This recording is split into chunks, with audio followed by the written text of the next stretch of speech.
Concept of evolution के बाद हमारे पास ओरिजिन ऑफ लाइफ आ जाती है, बिकॉज यही बेटे जो ओरिजिन ऑफ लाइफ है ना, ये एक्सप्लेन करता है किसको, एवोल्यूशन के कॉन्सेप्ट को। सो ओरिजिन ऑफ लाइफ हम लोगों ने डील करना है।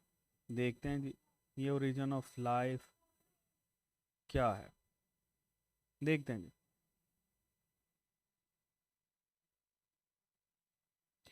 लाइफ स्पैन अगर तो आप इजीली याद कर सकते हैं तो कर लें, अदरवाइज बेटे कोई इतना ज़्यादा ज़रूरी नहीं है, ठीक है। चलो अच्छा, इसमें ना स्टेप बाय स्टेप हम लोग चलेंगे ओरिजिन ऑफ लाइफ के लिए। तो ये बड़ा ज़रूरी है कि आपको जो है ये इसके बारे में आइडिया हो। सबसे पहले बेटा हम लोग चलेंगे हाइड्रोथर्मल वेंट्स की तरफ। हाइड्रोथर्मल वेंट्स, ठीक है। और ये आप लोगों ने पढ़ा हुआ है, गर्म पानी के चश्मे हम इनको बोलते हैं, हाइड्रोथर्मल वेंट्स गर्म पानी के चश्मे बोला जाता है, ठीक है। मुझे बताओ कि ये हाइड्रोथर्मल वेंट्स में आपको लाइफ के बारे में क्या पढ़ा है आपने ये हाइड्रोथर्मल वेंट्स के हवाले से?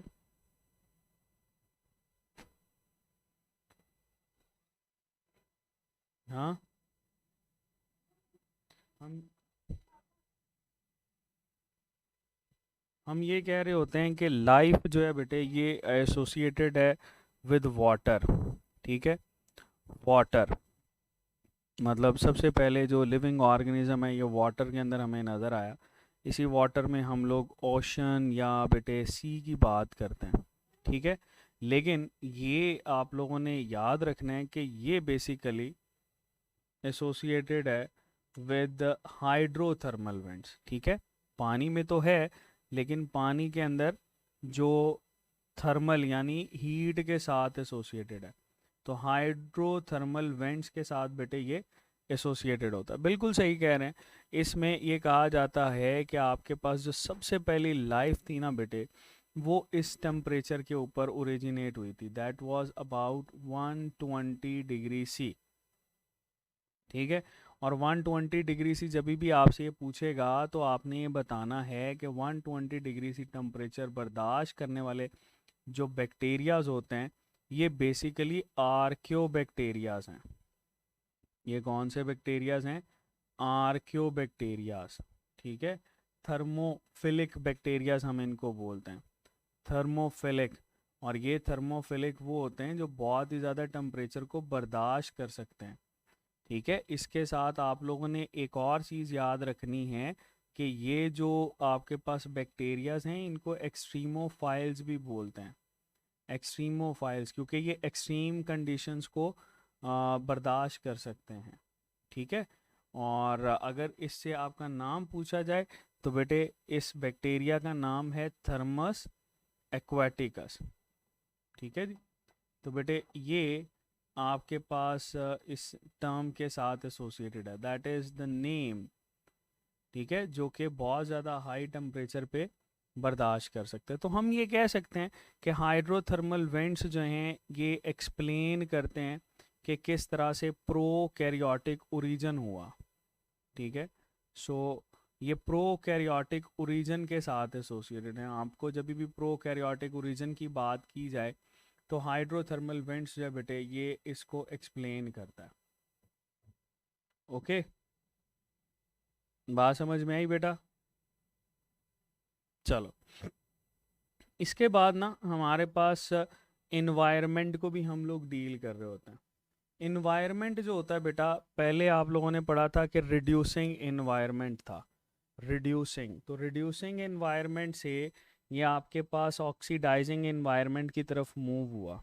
सो यहाँ पर लिख लेते हैं दैट रिड्यूसिंग इन्वायरमेंट से बेटा ऑक्सीडाइजिंग इन्वायरमेंट की तरफ कैसे एवोल्यूशन आपको नज़र आती है। हमारे पास बेटे जो इनिशियल जितने भी आपको यहाँ पर प्लांट्स नज़र आते हैं, सॉरी ऑर्गेनिजम्स थे जो शुरू वाले थे, ठीक है, जिनको हम लोग फर्स्ट फोटोसिंथेटिक ऑर्गेनिज्म भी बोलते हैं। देवर referred to as first photosynthetic organisms. ये जो बेटे हमारे पास फर्स्ट फोटोसिंथेटिक ऑर्गेनिज्म था ना, इसके बारे में बेटे ये कहा जाता है कि they were using hydrogen sulphide. ये हमारे पास किसको यूज़ करते थे? Hydrogen sulphide as a source of hydrogen. ठीक है, तो जब ये इसको यूज़ करते थे तो आपके पास क्या होता था? हाँ, सल्फर के ऑक्साइड्स रिलीज होते थे। ठीक है, याद रखना। तो इससे सल्फर रिलीज करते थे। ठीक है, जो कि आपके पास इन्वायरमेंट में आप लोगों ने पढ़ा हुआ, ऑक्सीजन की तरह से तो रोल नहीं ना प्ले करता। तो हुआ क्या, इन फोटोसिंथेटिक ऑर्गेनिज्म ने इस हाइड्रोजन सल्फाइड को शिफ्ट कर दिया ऑक्सीजन के ऊपर। जैसे ही ये हाइड्रोजन सल्फाइड से शिफ्ट हुए ऑक्सीजन के ऊपर, तो यहाँ से रिलीज क्या होना शुरू हो गया भाई? यहाँ से रिलीज होना शुरू हुआ ऑक्सीजन। ठीक है जी। अब इस ऑक्सीजन ने क्या किया? That accumulate in environment. ये याद रखना, ये जब इन्वायरमेंट के अंदर एक्यूमुलेशन इसने स्टार्ट की ना, इन्वायरमेंटल एक्यूमुलेशन, तो बेटे हम ये कह सकते हैं कि यहाँ पर आपके पास ओजोन लेयर डेवलप होना शुरू हो गई थी। ठीक है, तो जब भी ओजोन लेयर की डेवलपमेंट की हम लोग बात करते हैं, तो बेटे आपके पास अल्ट्रा फिल्ट्रेशन, या आप लोगों ने फिल्ट्रेशन पढ़ी होगी कि जो अल्ट्रा वायलेट रेडिएशन हैं उनकी फिल्ट्रेशन स्टार्ट हो गई। तो जैसे ही इन्वायरमेंट के ऊपर बेटे ये फिल्ट्रेशन स्टार्ट हुई, सो इन्वायरमेंट इज मोर सूटेबल के वहाँ पे जो ऑर्गेनिज्म है वो सरवाइव कर सके, है ना? ऐसे ही है ना? चलो हम ये कहते हैं कि जैसे ही बेटे ये ऑक्सीजन की तरफ मूव हुआ, तो आपके पास एवोल्यूशन यहाँ से स्टार्ट हुई थी। किसकी? There is the evolution of aerobic organisms. ठीक है जी। एरोबिक ऑर्गेनिजम्स बेटे हम लोग बोलते हैं जो कि आपके पास ऑक्सीजन को यूटिलाइज करते हैं। तो अगर हम ये कहें कि ऑक्सीजन जो है बेटा ये हमारे पास यूज़ करने वाले ऑर्गेनिजम्स आ गए हैं, तो we can easily say that कि भाई अगर ये ऑर्गेनिजम्स आ गए हैं तो इजीली बेटे यहाँ पे आपको एरोबिक रेस्पिरेशन और इसके सारे के सारे जो ऑर्गेनिज्म है वो नज़र आएंगे। ठीक है, अच्छा अब यहीं से आप एक और एमसीक्यूज देखो। अगर आपसे ये पूछा जाए कि ये जो ओजोन की डेवलपमेंट है कितने साल पहले कंसीडर की जाती है, that was considered as 1.2 billion year ago. ये एमसीक्यूज आता है कि कितने साल पहले भाई इसको कंसीडर किया गया, तो बेटे 4.2 billion years ago. 4.2 billion years ago, that is a huge time span.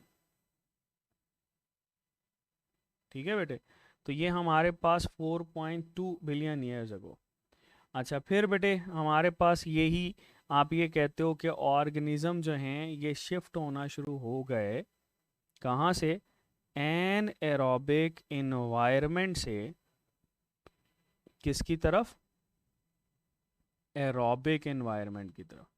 तो जब एन एरोबिक इन्वायरमेंट से एरोबिक इन्वायरमेंट की तरफ बेटे इनकी मूवमेंट हुई, तो ऑटोमेटिकली ये क्या करेंगे? ऑक्सीजन की यूटिलाइजेशन बढ़ जाएगी। ठीक है, तो वो सर्वाइवल है।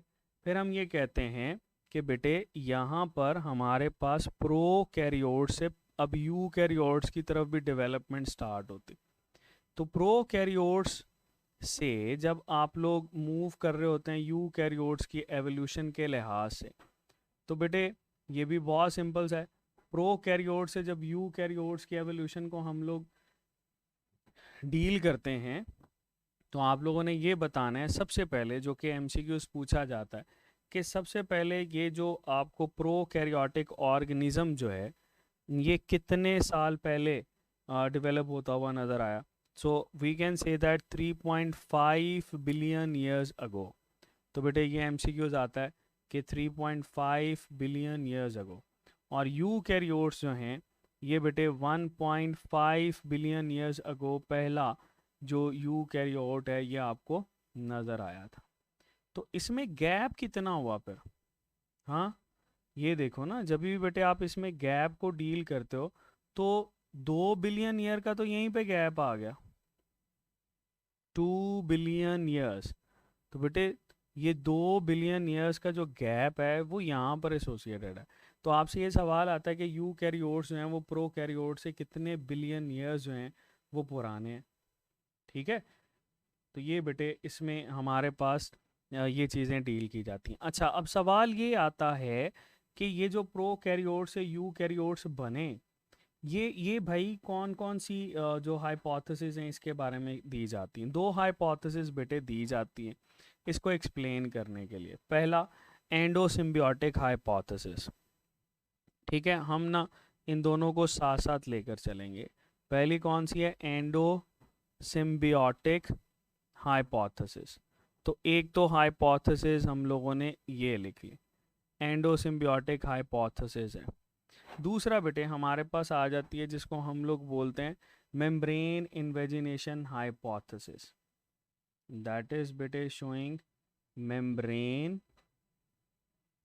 Invagination hypothesis. मतलब ये कि इसमें जो मेम्ब्रेन होती है ये इन्वेजिनेट करना शुरू कर देती है, मेम्ब्रेन इन्वेजिनेशन हाइपोथेसिस। तो बेटे ये दो हमारे पास हाइपोथेसिस नज़र आती हैं जिनको हम लोगों ने डील करना है regarding the evolution of you karyotes from pro karyotes. चलो देखते हैं बेटे। एंडोसिम्बियोटिक हाइपोथेसिस जो है दैट वाज गिवन बाय लिन मार्गुलस। ठीक है, सो इसकी इंफॉर्मेशन हमारे पास है। तो लिन मार्गुलस जो है इसने बेटे इसको एक्सप्लेन किया था। मार्ग्यूलस के स्पेलिंग क्या होते हैं, मेरा ख्याल है यही होता है। ठीक है, चलो जी, इस हाइपोथेसिस के अकॉर्डिंग क्या है कि इस हाइपोथेसिस के अकॉर्डिंग ये है कि हमारे पास भाई ये जो एंडोसिम्बियोटिक हाइपोथेसिस है that was the main phenomena जिससे ऑर्गेनिज्म जो है वो बने। सपोज वो कहते हैं हमारे पास ये एक प्रोकैरियोटिक ऑर्गेनिज्म था। ठीक है, इस प्रोकैरियोटिक ऑर्गेनिज्म ने क्या किया, एरोबिक बैक्टीरिया को इनगल्फ कर लिया। Suppose that was aerobic bacteria. ठीक है, अब जैसे ही ये एरोबिक बैक्टीरिया को इनगल्फ किया इसने, तो एरोबिक बैक्टीरिया को इनगल्फ करने के बाद ये बेटे जो एरोबिक बैक्टीरिया है ये इसके अंदर जाके सस्टेन कर गया। ठीक है, as this aerobic bacteria sustains, तो हम ये कहते हैं कि ये हमारे पास एवोल्यूशन ऑफ माइटोकॉन्ड्रिया को बताता है। ये किसको बताता है, एवोल्यूशन ऑफ माइटोकॉन्ड्रिया। यही तो वजह है कि जब भी आपके पास ये पूछा जाता है कि माइटोकॉन्ड्रिया भाई किससे डेवलप करता है, तो आप ये कहते हो एरोबिक बैक्टीरिया से।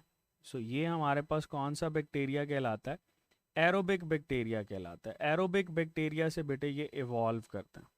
ठीक है, तो ये बात याद रखना, ओरिजिन ऑफ माइटोकॉन्ड्रिया जब भी आपसे ये पूछा जाए तो बेटे ये सिंपल एरोबिक बैक्टीरिया जब इन्वेजिनेट कर गए तो उससे ये बन रहा होता है। अच्छा, फिर हमारे पास ये बताता है कि यहाँ पर अगर एक बैक्टीरिया था जो कि फोटोसिंथेटिक था, अगर वो फोटोसिंथेटिक बैक्टीरिया इसके अंदर जाता है तो फोटोसिंथेटिक बैक्टीरिया को बॉडी के अंदर ले जाकर उसने इसको भी स्टेबलाइज कर लिया।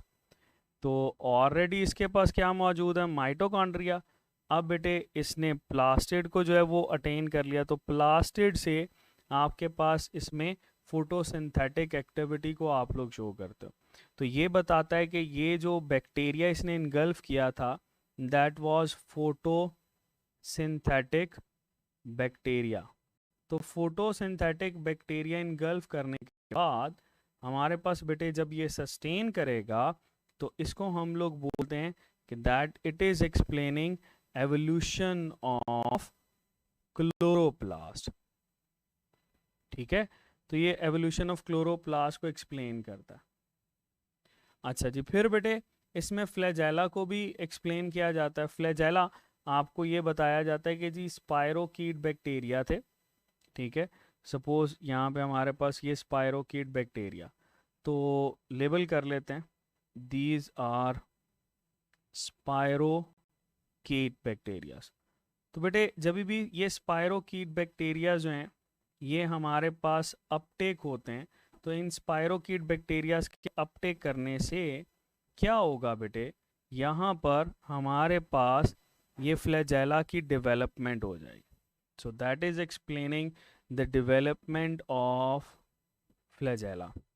ठीक है, और इसी के साथ हम यहाँ पर ये माइटोकॉन्ड्रिया आ गया, ये बेटे प्लास्टिड आ गया। तो ये देखो ना, हमारे पास जब भी इसको डील करेगा तो आप ये बताओगे कि एवोल्यूशन ऑफ फ्लैजेला जो है ये किसके साथ एसोसिएटेड है। Evolution of flagella, evolution of chloroplast, evolution of mitochondria. ठीक है, तो बेटे ये एक हाइपोथेसिस थी जो कि हमारे पास एंडोसिम्बियोटिक ओरिजिन को एक्सप्लेन करती है। दूसरा मेम्ब्रेन इन्वेजिनेशन। अच्छा, ऑब्जेक्शन जो है वो दोनों के ही ऊपर हैं, लेकिन हम लोग इन ऑब्जेक्शंस को डील नहीं करेंगे। ठीक है, हम अपना जो क्वेश्चन बैंक है उसको सही करेंगे कि क्वेश्चन किस तरह से पूछे जाते हैं। देखो, एंडोसिम्बियोटिक इन्वेजिनेशन, सॉरी मेम्ब्रेन इन्वेजिनेशन क्या कहती है।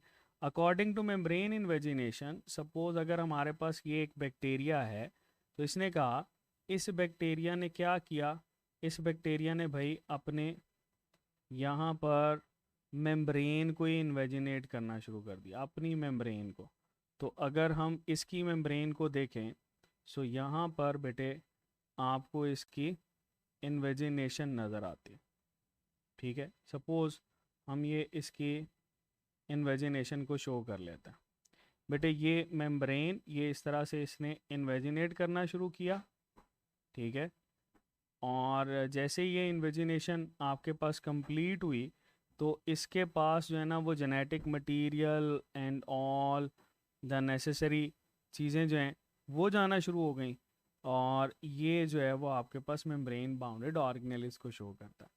अच्छा, ये कॉन्सेप्ट भी जो है ना वो आपके पास एक्सेप्टेबल नहीं है, लेकिन कहा जाता है कि भाई ये जो है मेम्ब्रेन इन्वेजिनेशंस और मेम्ब्रेन इन्वेजिनेशन होती हैं, यही बेटे ऑर्गेनेल्स की डेवलपमेंट के लिए रिस्पॉन्सिबल हैं। So there are so many objections जो कि आप यहाँ पर लगा सकते हो, लेकिन हमें उसको लगाने की ज़रूरत नहीं है, it will kill our time. तो हम सीधा सीधा यही कहेंगे कि भाई हमारे पास ये मेम्ब्रेन इन्वेजिनेशन और बेटे एंडोसिम्बियोटिक हाइपोथेसिस। ठीक है, चूँकि ये दोनों ही हाइपोथेसिस हैं, इस वजह से हम इसको जो है बेटे वो इतना ज़्यादा इम्पोर्टेंस नहीं देते।